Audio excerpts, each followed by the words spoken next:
Bonjour à tous et à toutes, ou plutôt à toutes et à tous. Ravi d'être parmi vous aujourd'hui pour vous présenter le sujet qui est donc SASI, est-ce la solution miracle pour gérer la sécurité dans le cloud? Alors, ce que j'espère, c'est que dans la salle ou ceux qui nous regardent à distance, tout le monde ne sait pas forcément ce que c'est que le SASI, puisque ça va faire partie de l'exercice aujourd'hui. D'essayer d'un peu de démystifier l'acronyme et voir ce qu'il y a derrière, et finalement répondre à la question qui est l'objet le titre de la présentation. Alors, je vais voir si j'ai bien compris le fonctionnement des boutons. C'est bon. Jusqu'ici, tout va bien. Alors, on va commencer le sujet par recadrer un petit peu sur les aspects dématérialisation du SI. Donc, quel est le rapport finalement entre SASI et dématérialisation du SI? Finalement, donc le SASI, on est sur un produit cloud. Cloud, en général, rime quand même pas mal avec tout ce qui est dématérialisation. Maintenant, si on prend un petit peu plus de recul, et ce que je vais essayer de faire, quand on parle de dématérialisation du SI, en fait, on peut soit se dire, ok, on met dans le cloud et on a dématérialisé, mais de manière plus pragmatique, finalement, je pense qu'il y a surtout une approche qui est OPEX, donc investissement, versus CAPEX, où là on va plutôt prendre la location de services ou de biens. Et finalement, à mon sens, la dématérialisation du SI, ça se joue plutôt autour de ça. Alors, même si effectivement on peut louer des machines qu'on met chez soi, à ce moment-là, on n'est plus vraiment dématérialisé, mais de manière générale, et notamment pour recadrer le débat par rapport au cloud, effectivement, on paye un service, et derrière, avec souvent des machines qui sont en dessous, ce qui nous permet de ne pas avoir à se soucier de tout un ensemble de problématiques que jusqu'ici, avant le cloud, on va dire, on avait l'habitude de gérer de manière plus fréquente. Au niveau de l'agilité, finalement, qu'est-ce que ça apporte, ce type de solution? Je dirais, tout va dépendre finalement d'un mot-clé qui me semble assez central, c'est l'interopérabilité, je vais y arriver, des systèmes. Donc que ce système soit finalement dans le cloud ou non, ce qui va faire que vous allez pouvoir être agile, c'est son côté interopérable. Il y a des services cloud qui sont nativement été conçus pour être interopérables. Typiquement, quand vous avez des API, ce genre de choses, le système est en général plutôt ouvert. Vous allez pouvoir l'interconnecter et le faire interagir avec d'autres choses. En revanche, si vous êtes dans le cadre d'une application SaaS qui est complètement fermée, là, le côté interopérable, il est plus restreint. Donc, finalement, pour en revenir au SASI, donc là, on est sur un produit cloud qui va, en deux mots, aller réunir des fonctions réseau et des fonctions sécurité. Et on va voir ça plus en détail. Alors, sur la partie réseau, on a donc tout ce qu'on va regrouper, on va dire, sous la bannière NAS avec 2A, pas confondre avec le storage pour stocker ces données. Donc, Network as a Service. Dans cette brique-là, finalement, on va retrouver des choses que je pense que la plupart d'entre vous connaissent, qui existent depuis très longtemps sur le marché, donc tout ce qui est CDN, donc Content Delivery Network, où là, vous allez pouvoir placer finalement vos fichiers, ou en tout cas vos données pour qu'elles soient plus rapidement et facilement accessibles à travers le monde. Donc là, je ne m'attarde pas trop. Sur la partie SD-WAN, donc ça, c'est un petit peu plus récent quand même. Donc SD-WAN, Software Defined WAN, donc Wide Area Network, donc en gros le réseau d'entreprise qui va interconnecter des sites ou d'ailleurs pas forcément des sites, ça peut être aussi justement des applications cloud ou ce genre de choses, et pilotable finalement de manière logicielle. Donc sur cette partie-là, finalement, pour rentrer un petit peu plus dans le détail, le SD-WAN, c'est finalement, vous avez un réseau existant, et par-dessus, vous allez rajouter une couche logicielle qui va vous permettre de piloter ce réseau. Alors évidemment, ça ne marche pas juste en un claquement de doigts. Mais ça vous permet finalement, en allant mettre les bonnes couches aux bons endroits, d'avoir, depuis un point de contrôle unique, une console unique, vous allez pouvoir faire tout ce que vous faisiez avant sur votre réseau, mais en devant aller vous connecter sur les différents équipements, les routeurs ou les switches ou ce genre de choses, pour faire notamment tout ce qui est qualité de service, routage, du failover, donc la bascule d'un lien à un autre, et donc tout ce qui est monitoring. Tout ça, finalement, tous ces concepts-là sont regroupés dans le nom, enfin derrière le label, on va dire SD-WAN. Et qu'est-ce que ça va permettre concrètement? Aujourd'hui, tout ce que je viens de vous dire dans les services offerts, en général, c'est déjà existant, hein, sans la partie SD-WAN, c'est un opérateur qui va vous proposer par exemple un réseau MPLS. Donc le MPLS, ça va vous permettre d'interconnecter vos sites et de faire de la qualité de service pour que quand quelqu'un télécharge un fichier sur le réseau de l'entreprise, on s'entende toujours sur la voie sur IP.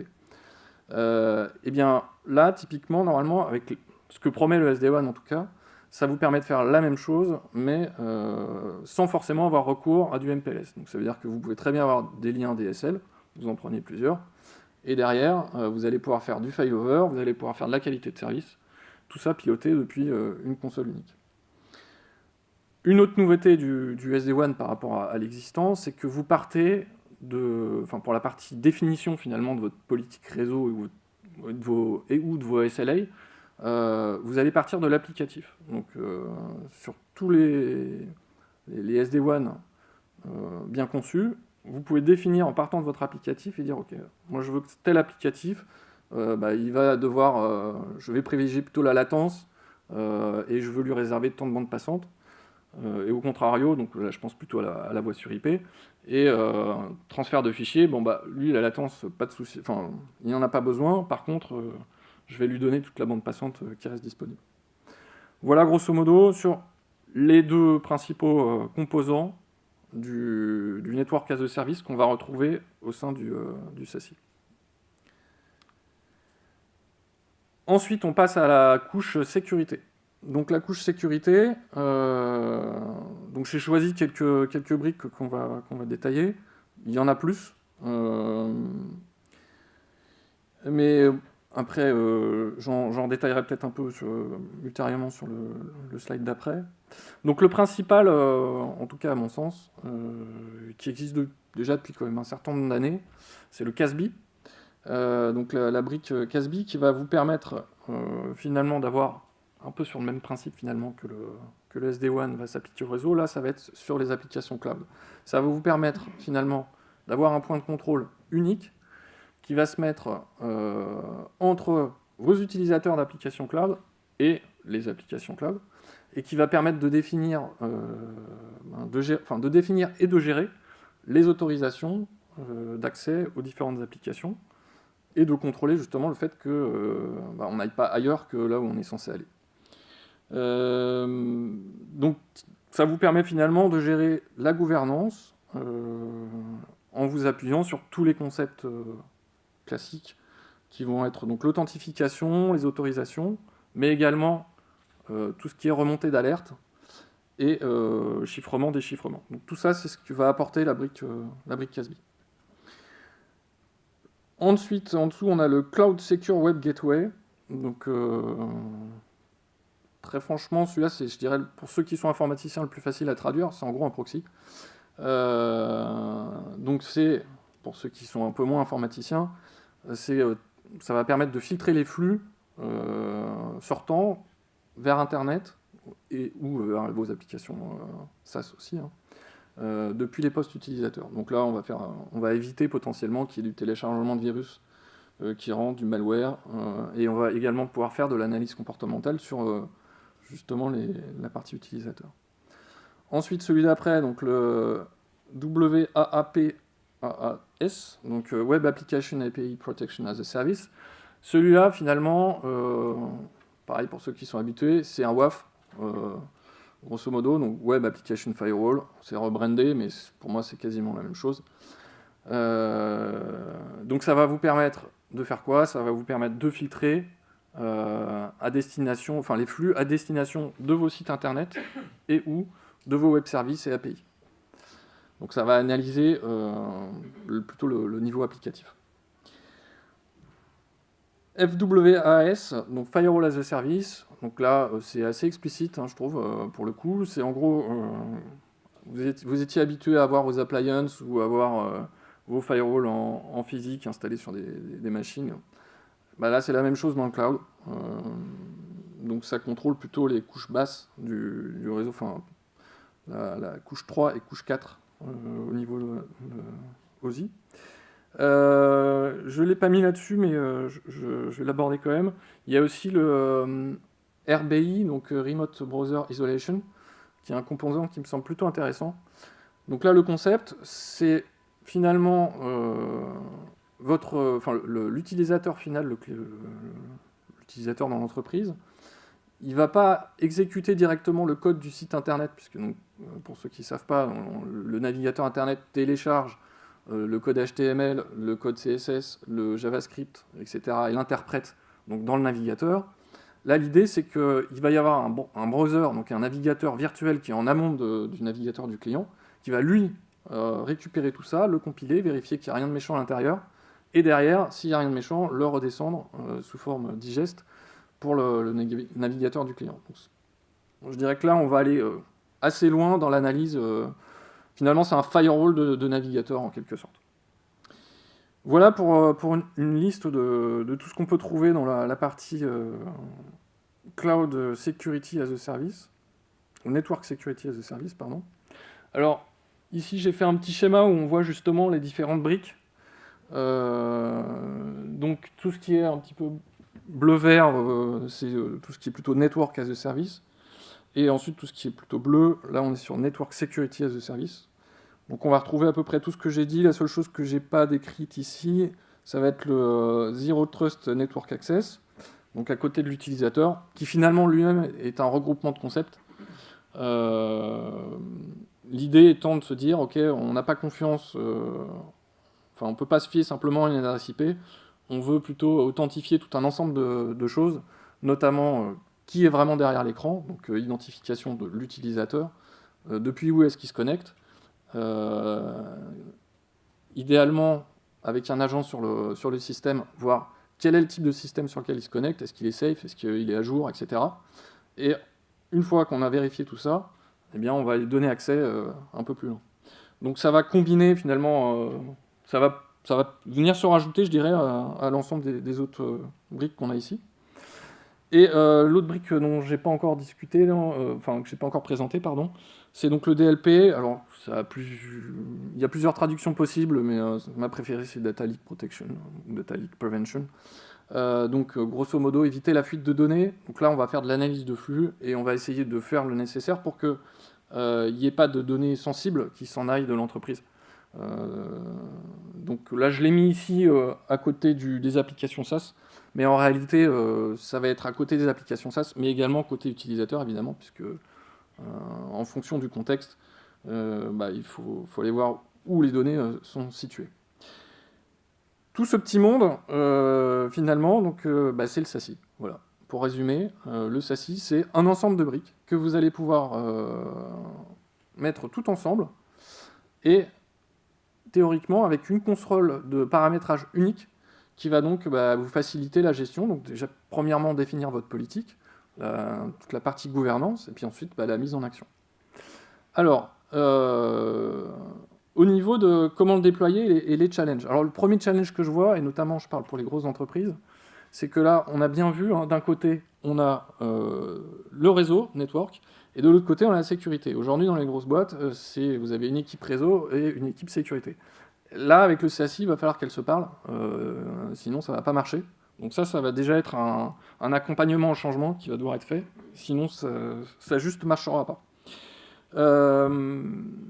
Ensuite, il faut vraiment être conscient, et donc là je prends un petit peu d'avance sur le point sur l'état actuel du marché, mais aujourd'hui le SASI c'est un concept qui est naissant, donc il y a déjà des offres qui sont brandées SASI, mais je dirais qu'à ce jour il n'y a aucune offre qui fait vraiment exactement tout ça, avec une super console et où tout marche.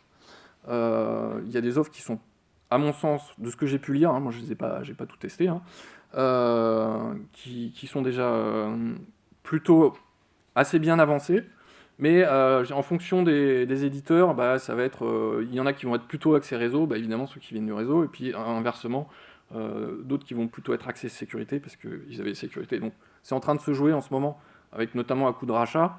Il y a assez peu d'acteurs, hein, finalement, sur le marché.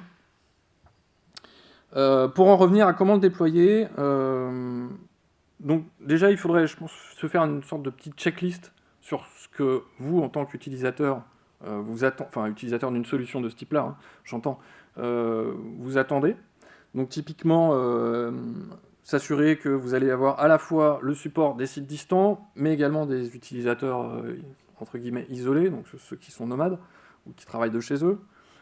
Ça paraît bizarre de dire ça, mais typiquement, voilà, vous allez sans doute avoir des solutions qui vont être très axées autour de l'utilisateur, mais qui ne vont pas forcément supporter les sites distants. J'en profite, j'ai oublié de parler de ce petit point-là. J'ai mis des petits ronds bleus, la pop. Donc c'est pas de la messagerie, hein, c'est en gros la collecte réseau. Et donc l'idée, c'est que le prestataire SASI, vu qu'il va a priori proposer dans son offre du SD-WAN, il va également avoir des points de collecte, il va avoir un réseau backbone qui va vous mettre à disposition et sur lequel il va être capable justement de garantir l'analyse de tous les flux qui passent. Puisque moi j'ai volontairement posé mes briques à certains endroits, mais en réalité on doit analyser un petit peu partout. Donc la capacité du réseau du prestataire choisi va également avoir son importance dans le choix. Et donc enfin, et là je reviens un petit peu finalement sur le Zero Trust, il faut vraiment s'assurer que la solution, elle va se baser sur une sécurisation, sur l'identité des personnes, et non pas simplement sur une adresse IP. Parce qu'il y en a où aujourd'hui, ils ne sont pas encore suffisamment matures, et c'est comme ça qu'ils fonctionnent. Conclusion, j'espère que j'ai à peu près réussi à vous expliquer ce que c'était que le SASI. Les petites choses que je voudrais rajouter, et c'est plus général et applicable à toutes les solutions cloud en fait, attention lorsque vous vous engagez sur une solution cloud, il y a tout un ensemble de choses à vérifier. Je sais pas, par exemple la sauvegarde, la réversibilité, mais encore pas mal d'autres choses. Et là-dessus, je fais un peu de pub pour le groupe de travail que j'ai animé avant de passer sur, et là je fais encore un autre pub, Shadow IT à l'ère du cloud. Donc si le sujet Shadow IT à l'ère du cloud vous intéresse, rejoignez le groupe de travail. Et sinon, le groupe de travail Cloud et Sécurité a sorti un livrable en juillet dernier, donc qui pour l'instant est uniquement disponible aux membres du CLUSIF, et qui s'appelle « Intégrer la sécurité dans un projet cloud », et dans lequel on aborde justement tous les aspects, les points à vérifier avant de choisir une solution cloud, et avant de s'engager dans un projet cloud. Donc le SASI, c'est un projet cloud, hein, je dirais, et il s'aborde comme tout projet cloud. Merci de votre attention, et puis merci au CLUSIF pour l'organisation de cette journée en présentiel. Et je passe la parole à mes autres collègues.